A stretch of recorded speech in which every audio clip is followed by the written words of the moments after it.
Hi, my name is Abby, and I'm going to be telling you about Seeking Safety, a form of treatment designed to treat both PTSD and substance use disorder that has been modified in order to better um, help the Aboriginal peoples of Canada.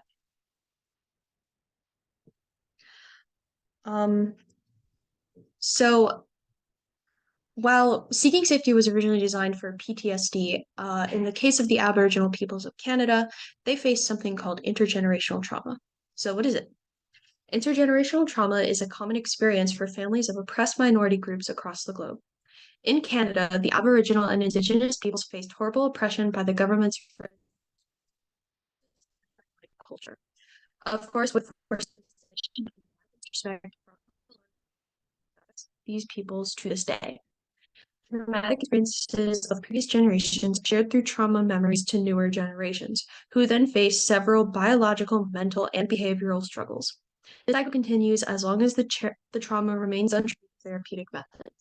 So, in other words, even though younger generations are less likely to directly experience the traumatic event, they will still have trauma from the event because their their elders who did experience it will share that through some avenue and give them trauma memories of it. It's very bad. Um, Substance use disorder is a DSM-5 classification that describes addiction to and recurrent use of substances. Some substances are legal, like alcohol and marijuana in some states of the US, or illegal, such as amphetamines, opioids, or benzodiazepines. While often intended for other short-term purposes like medicine, many substances can be consumed consistently over long periods of time, negatively impacting physical and mental health, social life, and employment. Substance use disorder is characterized by a frequent large consumption despite desire to cut back that impairs most life functions, and it varies in severity. Most Aboriginal and Indigenous peoples abuse alcohol more often than any other substance. Here I've provided a chart showing the DSM-5 criteria for substance use disorder organized in the categories that they fall under and what attributes of life that they affect. So in the West, there are several treatment models developed to treat disorder, and the ones listed here should be familiar to you all because I pulled them from the textbook. Um, these methods are based in Western medical concepts that are often considered to be logic-based as opposed to the spirituality practiced in many Aboriginal cultures. They're based therapeutic research and are generally effective. Each has its positives and negatives, as we have discussed. But considering the specific needs of Canadian Aboriginal peoples, however, is incredibly important in designing a treatment plan that will provide real help without their own cultural practices. So, how do we treat Aboriginal and Indigenous peoples without disrespecting their culture, spirituality, and healing methods? Well, the answer to that is seeking safety. So, the seeking safety as an integrated treatment program for PTSD and substance use disorders simultaneously. Safety, as a term, refers to the reduction of self-harming behaviors, suicidal ideations, discontinuing substance abuse, and relationships that, such as those that encourage the continued abuse of substances, as a first step away from the traumatic experience. It encourages forming relationships based in health and good faith, care of one's body, engaging in honesty and compassion, in general, self-care. In its original form, the Skiing Safety Program uses Western treatments based on CBT, cognitive behavioral therapy. In fact, it has been proven to work for many minority groups.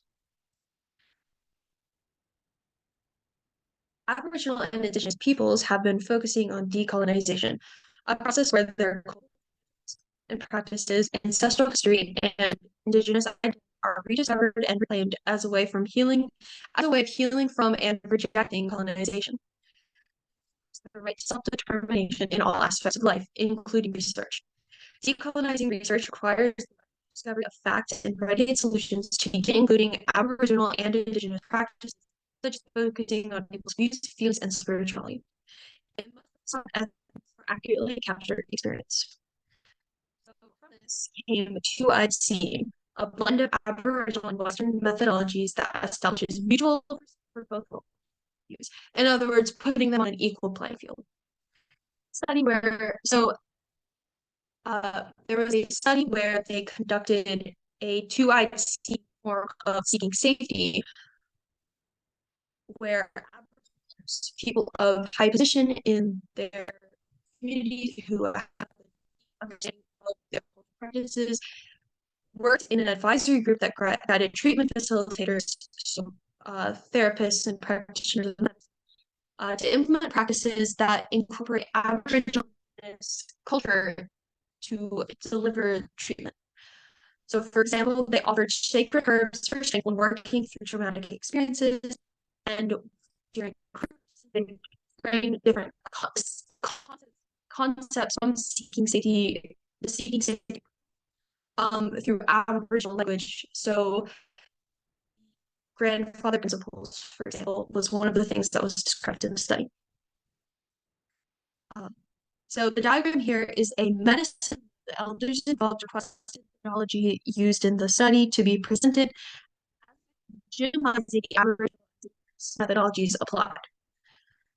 The study collected data and showed that it was a beneficial experiment for everybody. Received treatment, successful, and it was a good example of collaboration between different cultures to provide help to those who need it.